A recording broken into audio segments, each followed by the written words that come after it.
Viewers opinion ang update kay Christian Stan Hardinger. Magnolia porsigidong makuha ang big man mula sa Terra Firma Jeep.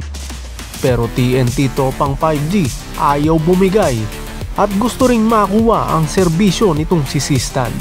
Yan ang mga pag-uusapan natin ngayon, kaya huwag mong kalimutan na mag-comment at mag-suggest din para malaman ang opinion mo.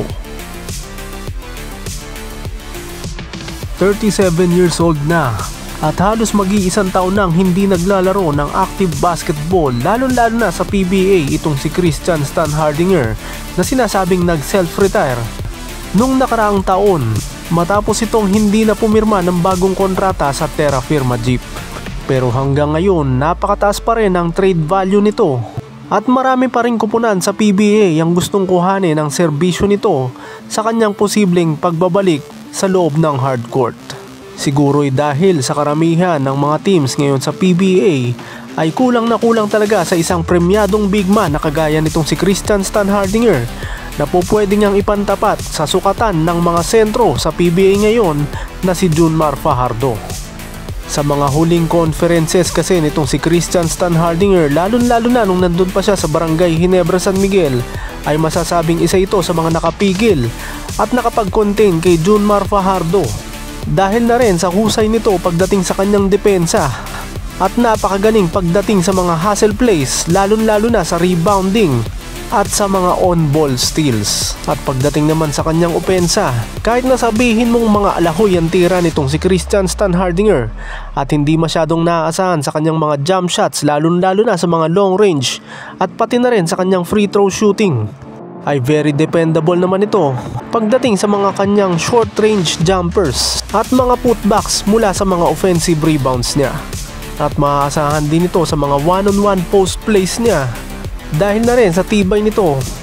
at sa lakas ng upper body strength. Napakagaling din kumilos nitong si Christian Stan Hardinger kapag wala sa kanyang bola para ma-open siya. Kaya naman hanggang ngayon ay talagang maraming kupunan sa PBA, lalo-lalo na yung walang mga premyadong sentro ang nag-i-inquire pa rin sa availability nitong si Christian Stan Hardinger tungkol sa kanyang posibleng pagbabalik sa PBA. Ngayon, dalawang kupunan ang gusto pa ring makuha ang serbisyo nitong si Christian Stan Hardinger at maiangat nga ito mula sa kanyang self-retirement. Dahil ayon nga mismo sa mga kupunan na gustong kumuha dito, ay matagal pa nila itong mapapakinabangan, lalo na kung makabalik ito sa kanyang natural game shape. Hanggang ngayon, patuloy pa rin itong inaasam na makuha ni Coach Chot Reyes para sa TNT tropang 5G. Bukod kasi sa sinasabi mismo ni Coach Chot Reyes na dapat naman talaga ay sa kanila ito mapupunta kung hindi lamang ito nasulot ng SMC, partikular na ng San Miguel Beermen noong panahon ng kanyang rookie year, ay dapat daw talaga sa kanila ito mapupunta dahil bukod silang tumulong dito para mag-asikaso ng kanyang mga application papers sa PBA, ay sila rin ang naghikayat dito kay Christian Stan Hardinger na magpa-draft na nga at meron nga silang balak na kuhanin ito para sa TNT tropang 5G. Pero natunugan nga yun ng San Miguel Beermen at dali-daling gumawa ng trade papunta sa Terra Firma Jeep na sinasabing farm team ng SMC, kaya naman sila agad ay pinagbigyan at doon na nga nasulot ang number 1 pick overall ng Terra Firma Jeep na napunta sa San Miguel Beermen para i-draft itong si Christian Stan Hardinger. At dahil alam nga ng TNT tropang 5G na nasa bakura na ng SMC itong si Christian Stan Hardinger, ay nawala na sila ng pag-asa na makuha muli ito. Hanggang sa dumating yung punto na itong mismong si Christian Stan Hardinger ay sinabing nag-self-retire mula sa Terra Firma Jeep at hindi na nga pinirmahan yung UPC o Uniform Players Contract na inalok sa kanya ng kanyang huling kupunan na pinaglaruan. At ayon nga mismo kay dating Terra Firma Team Governor Bobby Rosales, ay nag-self-retire na nga ito at ayaw na umanong maglaro sa PBA, lalo-lalo na sa Terra Firma Jeep.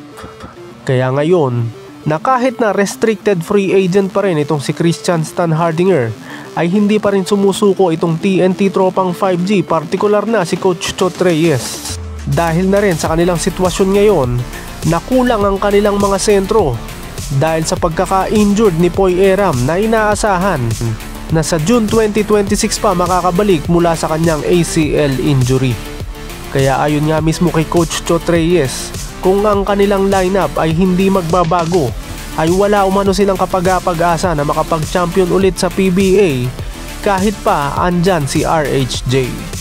Kaya naman hanggang ngayon ay hindi sila tumitigil na makumbinse itong si Christian Stan Hardinger na bumalik sa PBA at kukuhanin nga nila ito via trade mula sa Terra Firma Jeep.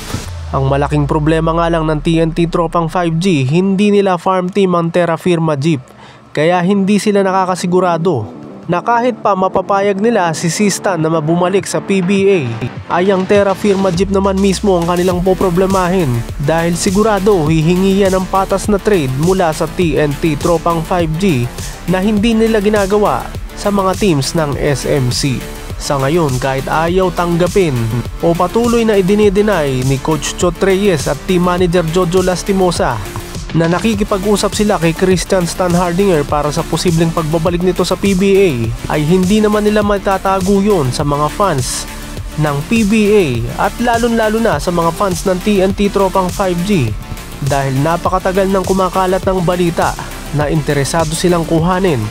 itong si Christian Stan Hardinger via trade mula sa Terra Firma Jeep. At ang isa pang kupunan na gustong-gusto talagang makuha ang serbisyo ni Christian Stan Hardinger mula sa Terra Firma Jeep via trade ay ang Magnolia Chicken Templados Hotshots. Iba rin ang sitwasyon ng Magnolia Chicken Templados Hotshots dahil ilan beses na raw nasulot sa kanila ng kanilang mga sister teams na Barangay Ginebra San Miguel. At ganun din ang San Miguel Beermen noong rookie year ni Christian Stan Hardinger na dapat daw talaga ay sa kanila na ito mapupunta. Kaya naman ngayon na sinasabing nag-self-retire niya itong si Christian Stan Hardinger at ang pagtuloy nga niya sana sa Terra Firma Jeep noon ay panandalian lamang o stopover at sinabing tutuloy talaga dapat ito sa Magnolia Chicken Templados Hotshots na hanggang ngayon nga ay hindi pa nangyayari.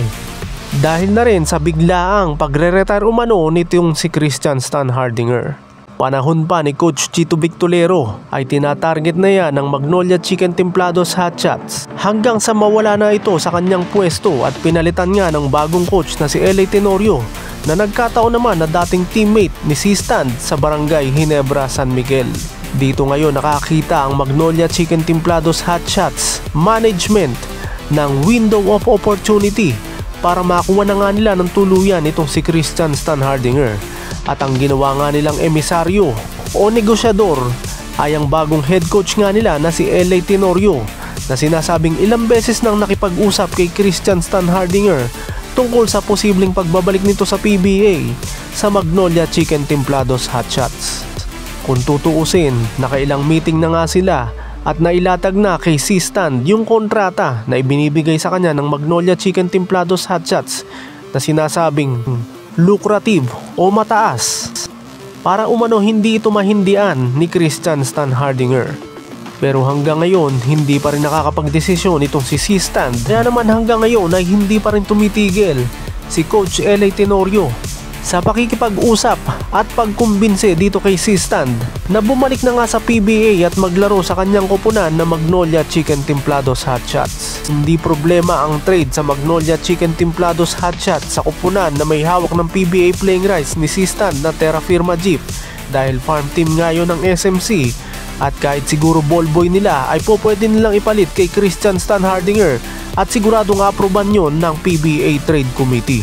At ayon nga mismo sa Magnolia Chicken Templados Hotshots Management ay ito na lamang ang hinihintay nilang trade na mangyari bago ang trade deadline ngayong All Filipino Cup dahil magiging vital piece kung sakasakali itong si Christian Stan Hardinger sa kanilang koponan para muling makabalik sa PBA Finals at makapag-champion muli ang Magnolia Chicken Templados Hotshots na huli pa nilang nagawa noong 2018 Governor's Cup nung panahon ni Coach Chito Victolero. Anong opinion mo dito sa mga koponan na tumatarget dito kay Christian Stan Hardinger na TNT Tropang 5G at Magnolia Chicken Templados Hotshots na parehong ayaw sumuko at parehong ring porsigido na pabalikin itong si Stan mula sa retirement at makuha via trade mula sa Terra Firma Jeep? Alin kayang koponan ang papaboran ni Christian Stan Hardinger sa kanyang pagbabalik sa PBA? At alin namang koponan din ang papaboran ng may hawak ng kanyang PBA playing rights na Terra Firma Jeep para sa isang posibleng trade para sa PBA playing rights nitong si Christian Stan Hardinger. Babalik pa ba sa PBA itong si Christian Stan Hardinger o hindi na at tuluyan na itong magse-self-retire? Lahat ng mga yan, huwag mong kalimutan na mag-comment at mag-suggest din para malaman ang opinion mo.